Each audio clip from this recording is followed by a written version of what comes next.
Guardians, I really haven't been super excited for the weapons that we've gotten this season, which is the reason there hasn't been an upload this season yet. The seasonal weapons, for the most part, outside of, I would say, really the fusion, I just find to be kind of underwhelming. The bow, of course, with Disruption Break is going to be a problem, but I just haven't been excited for most of the new weapons. The ones that I have been excited for are, of course, the fact that Rose is back, but of course Rose is also an old weapon, and the Thorn Catalyst, but Thorn is also an old weapon.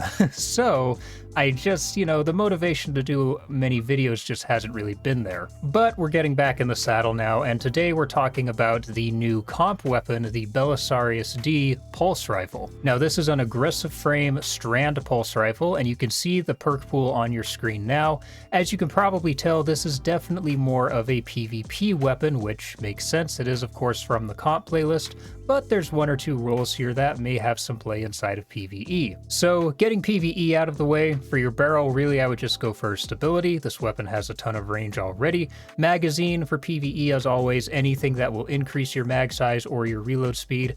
In the third column, my favorite option here really is Slice. So this is a new perk. Casting your class ability allows this weapon to sever targets on hit for a brief duration up to a maximum number of targets. Now this is a pretty interesting perk that I'm still playing around with, but I do think it has quite a bit of potential inside of PvE. I've been using it a lot on the Strand Fusion Rifle that we got this season, Scatter Signal, which I also plan to review, and so far I do like it. I would probably, for PvE again, combine this with either Hatchling or Kill Clip, and that is really the only roles that I'm super excited about inside of PvE. Now for PvP, this weapon has a lot more potential. For your barrels, really I would lean into stability and recoil direction here.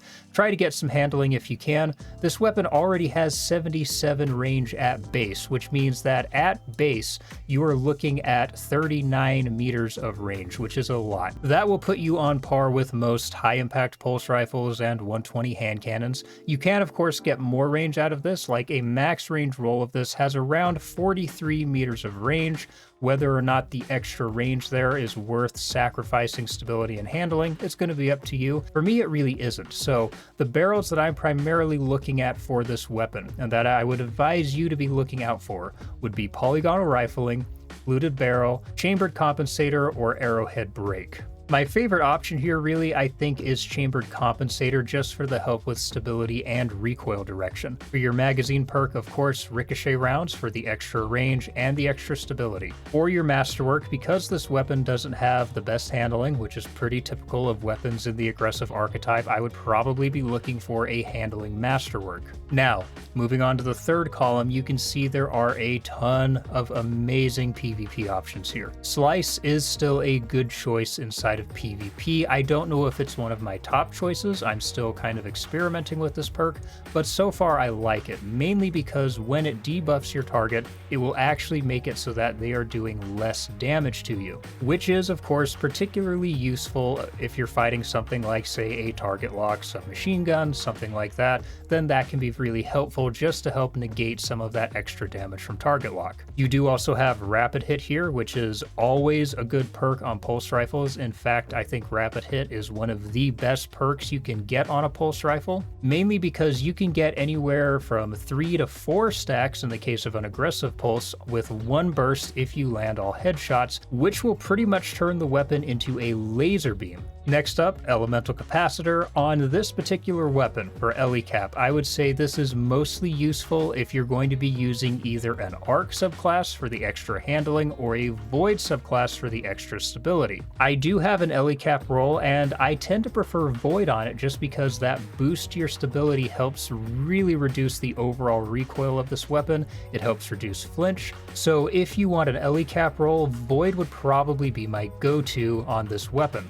Then, next up, we have Eye of the Storm. This, of course, has been a long-time favorite for PvP players. With Eye of the Storm, when you take damage, you will get a boost to your handling as well as your accuracy, which means that Eye of the Storm is going to help you in pretty much every head-on gunfight you get into. It probably isn't my top pick on this weapon. Eye of the Storm tends to be a perk that I prefer on hand cannons as opposed to something like a pulse rifle, but it's still a very good perk. People love it for a reason. Next up, and probably, unsurprisingly, my favorite option here is Keep Away. So with Keep Away, you will get a passive +10 to your range, as well as a boost to your accuracy and your reload speed as long as no enemies are within 15 meters of you, and with an aggressive frame pulse, you absolutely do not want to let your enemies get that close to you. Lastly, we have Vorpal. This has its uses. I'm not a huge fan of Vorpal, but if you want a weapon to help deal with supers or something like that, it is still an option. Next up in the fourth column, again, PvP, Kill Clip, Moving Target, Head Seeker, Zen Moment, and Deconstruct, which I think is kind of a niche perk, but does have some uses here, especially in PvP. So Kill Clip, of course, longtime favorite. We all know why this perk is good. You get a kill, you reload, and you get a 25% damage boost for 5 seconds. Moving Target is never a bad choice. Basically, when you aim down your sights, it will just give you an extra 10 aim assist and give you a slight boost to your strafe speed as well. I have a roll with this also, and I do like it. Moving Target is another perk that I would tend to prefer on something like a hand cannon or potentially even an auto rifle, but it's not a bad pulse rifle perk by any means. Next up, Head Seeker. This, of course, is a go-to on pretty much any pulse rifle. When you land body shots with Head Seeker, it will briefly increase your aim assist and your precision damage. This is a go-to on pulse rifles for a reason. It's not uncommon to at least land a couple of body shots in a burst. So Head Seeker helps a lot with forgiveness. I wouldn't say it's something that really reduces your TTK, but forgiveness is never a bad thing. Sometimes forgiveness is more useful than lethality, especially inside of a 3v3 mode. I'm going to talk about Deconstruct last, but next up, of course, Zen Moment. Causing damage with this weapon reduces recoil and flinch over time. The recoil reduction is nice, but the big reason I like Zen Moment is for the flinch reduction. Flinch in this game is insane, especially given all the ways that you can increase flinch, whether that's with a payload perk or a damage perk, because for some godforsaken reason, Bungie linked flinch directly to how much damage you do, which is of course why if you're fighting an ace with Mori procced, it hits you a couple of times and you're looking at the ceiling. So for that reason, Zen Moment is one of my favorite perks in the game, and it's especially important on a weapon such as an aggressive frame pulse where you have to be landing consecutive shots to get your full damage in. Lastly, Deconstruct. This is a new perk this season, and it's an interesting one. Basically, dealing sustained damage grants bonus damage against vehicles and constructs and partially refills the magazine from reserves.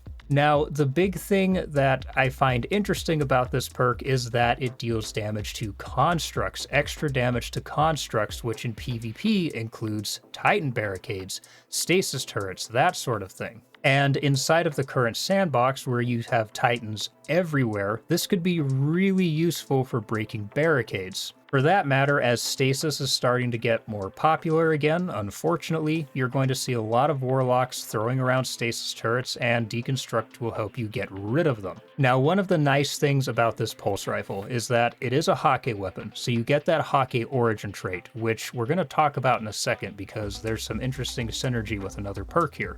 But aside from that origin trait, there are also stocks. So you have short action stock, which increases your handling, hand-laid stock, which increases your stability, fitted stock, which increases your stability and your recoil direction at the cost of some handling, and composite stock, which gives a slight boost to both your stability and your handling. The one I would generally be looking for here would be short action stock for the +15 handling. This pulse rifle already has plenty of stability, but handling is something that it is going to struggle with a ton. So definitely keep your eye out for short action stock. That is the one you're going to want to go for. Now, when I talked about Deconstruct, it's worth noting that if you combine that with the Hake Breach Armament's intrinsic trait, you have a weapon that will just tear apart Titan barricades, which is so useful inside of the current meta. Deconstruct doesn't really offer a lot of other benefits inside of just your normal gunfights, but if you get a decent roll with Deconstruct, it might be worth keeping just in your back pocket in the event you go into a trials match or a comp match, and you're playing against a team of Titans and they're just constantly throwing down, the avoid barricades and giving themselves overshields. Deconstruct with Hotkey breach ornaments is something you could just pull out of your back pocket and use to just delete those barricades. So for that reason, if you get a good deconstruct roll, I would still keep it. Now for other purposes, my favorite roll that I've gotten so far has been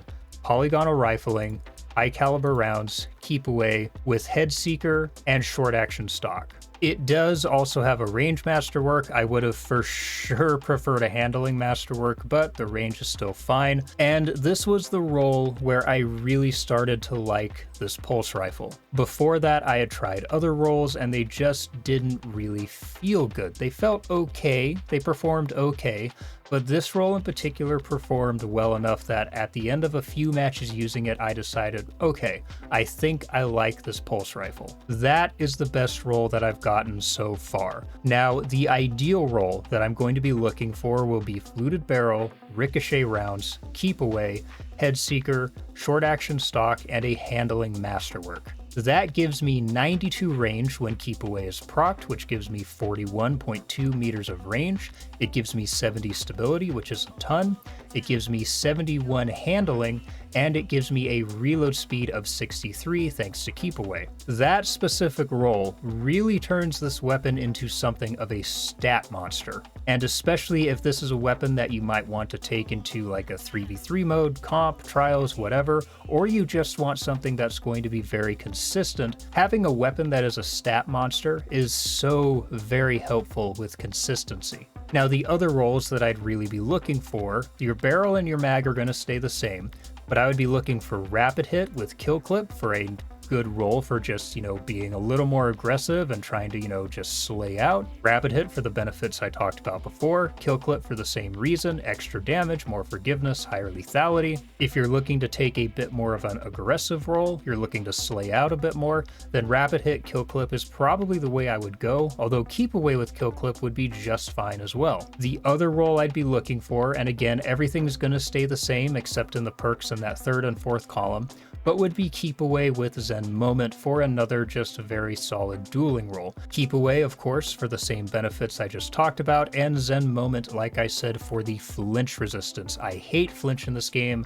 It's one of the most annoying things to deal with in Destiny 2, and flinch is honestly, I think, one of the worst mechanics to ever curse first-person shooters. Now, as far as how this weapon actually performed, like I said, I didn't really like it until I got that roll. Now, I do like the weapon, but it has some quirks. There are some things about aggressive frame pulse rifles that make them a bit more challenging to use as opposed to other types of pulse rifles. For one thing, and of course part of this is just due to the fact that a lot of times aggressive frame pulse rifles have lower handling, they tend to just feel very heavy, very kind of unwieldy, and that really is the big factor as to why I'm not typically a huge fan of aggressive frame pulse rifles. The fact that they feel so slow and just kind of awkward to use a lot of the times means that they're just not very good for playing aggressively, and I tend to be someone who likes to play that way. Now with this weapon, like I showed you before, handling isn't going to be as much of an issue. You can get some monstrous stats from this thing to be sure, but the next big issue is the fact that it's an aggressive frame. It fires in a 4-round burst, and if you're not used to this, this is going to feel very awkward. The thing about other pulse rifle archetypes, in particular I would say high impact pulse rifles such as No Time or Messenger, Philo-Tactic, so on and so forth, they feel similar to hand cannons in that a lot of times, despite it being a 3-round burst, I don't really feel like I have to track my target. I can just, kind of fire and forget and just trust that all 3 shots are going to land. As opposed to an aggressive frame pulse where you have that 4-round burst, you do really have to track your targets a bit more. And while this does create something of a fun challenge, it definitely makes it feel a bit more awkward, and it makes it a lot more difficult to use than something like Messenger or No Time. And for that reason, with this weapon and aggressive frame pulses in general, a lot of times I would have to kill someone in like 3 to 4 bursts as opposed to a high impact pulse rifle, where realistically I would be killing them in more like 2 to 3 bursts. So that is something that you really have to take your time to get used to. You're going to have to concentrate on tracking your targets more. You're going to have to concentrate on recoil control and reticle placement and all that. And so there are some quirks to aggressive frame pulse rifles that take some getting used to. The other thing that I am really not a fan of on this weapon, and it threw me off for quite a while when I was trying to get gameplay for it, was the zoom. This pulse rifle has 19 zoom, which is just way too much. This is not a scout rifle. This is not a bow. This is not a sniper rifle. This is a pulse rifle. Higher zoom is okay given that this is going to be a weapon you're going to be using at longer ranges, but 19 is just too much. Like, Igneous Hammer has 14 zoom, and ideally that's what I would say this pulse rifle should have. 19 zoom is just way too much, especially in a meta where you're going to have people constantly pushing you with submachine guns. That higher zoom can actually make it harder to track your targets if they're inside that mid-range space. So that zoom, really above anything else, would be my main complaint about this weapon. It just has too much zoom. I would drop it down to 14 and you'd pretty well be golden. Outside of that though, I do actually like this pulse rifle quite a bit. Like I said, it's not the type of weapon I would usually use because it doesn't really cater to how I play, but I had some really good matches with it. The one that you're seeing on Wormhaven, I actually got a Wii ran with it. So I do think that it's a good weapon. I think it's somewhat role dependent, and I don't think most of us are going to be prioritizing this over just trying to get a good roll on like Rose or Mercurial. But I do think this is worth playing, you know, your matches every week just to try to get one and see if you get a good roll on it. Now, one thing I do want people to keep in mind is to get this pulse rifle, all you have to do is just complete your placement matches, and then every week you'll be able to do 3 matches on each character for 3 pulse rifles every week. And for this weapon, I do think that's worth it. I know comp sucks right now, it's just not a very fun experience. The matchmaking and the ranking and all that is super janky, but you can get some very good weapons from comp, so for that reason at least, I would still say just get your comp matches done every week and try to get a good roll on this pulse. I really did end up enjoying my time with it, and I think it is worth the slog that is comp. So that's really all that I have to say on this weapon, guys. There really isn't a ton to say. There's a lot of very good combos on this weapon. I just went over my personal favorites, the one I will be looking for. Not a lot for PvE, but this is of course a PvP focused weapon because it's from the comp playlist. There are, I would say for sure, probably better choices for PvE weapons, but for PvP mains, if you're a pulse rifle enjoyer, this is definitely worth keeping an eye out for and at least attempting to get a good roll on. But you don't have to feel a whole lot of pressure there because we are in a 7-month season, so you're going to have plenty of opportunities to get that god roll that you want. But that's all for me today, Guardians. I hope you enjoyed this video. I hope you found it helpful. If you did, do me a favor, leave me a comment. Let me know what you're looking for on the Belisarius. As always, don't forget to hit that like button and the subscribe button with the bell icon. It really does help me out. I am sorry we haven't had any videos so far this season. It's just, like I said, I haven't been very excited for most of the weapons, but we should have some more coming out. I'm working on a Thorn video. Won't be a super long one because Thorn, of course, is an older weapon, but the Catalyst just makes Thorn so much better than it was that I do still think it's worth talking about. And I have a video in the works talking about the new Iron Banner auto rifle and the reprised Reese Walker. But for now, I hope you guys are enjoying the season, and I will see you all in the next video. Peace, Guardians.